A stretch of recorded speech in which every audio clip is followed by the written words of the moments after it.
मूर्तिजापूर तालुक्यामध्ये मागील एका महिन्यामध्ये चोरट्यांनी अक्षरशः धुमाकूळ घातल्यानं नागरिकांना स्वतः रात्र जागून पहारा द्यावा लागतोय। पोलिसांचं जे काम आहे ते त्यांच्याकडनं व्यवस्थित होत नसल्यानं नागरिकांना स्वतः पेट्रोलिंग करावं लागत असल्याचं दुर्दैवी चित्र मूर्तिजापुरामध्ये बघायला मिळतंय। चोरीच्या घटनांमध्ये सातत्यानं वाढ होत असताना पोलीस प्रशासन मात्र मूग गिळून बसल्याचं चित्र बघायला मिळतंय। वाढत्या चोरीच्या घटनांमध्ये दिवसागणिक वाढ होत असून ग्रामीण आणि शहरी भागातील नागरिक अक्षरशः हैराण झालेत।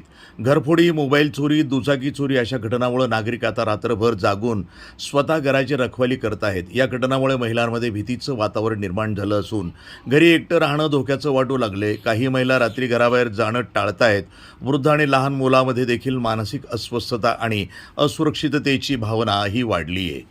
प्रतिनिधी सुमित सोनोने, NTV न्यूज मराठी, मूर्तिजापूर, अकोला। दादा तुमचं नाव काय पूर्ण? माझं नाव हेमंत मार्तंडराव गंजाळे। आणि हे जे तुम्ही आता चौकाने उभे आहे याचं कारण काय?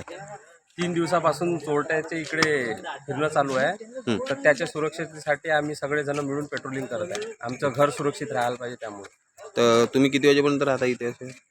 1 ते 4-5 वाजेपर्यंत सगळं प्रत्येक घरातून एक व्यक्ती जागरण करणार आहे आपल्या घराच्या सुरक्षिततेसाठी। NTV news Marathi.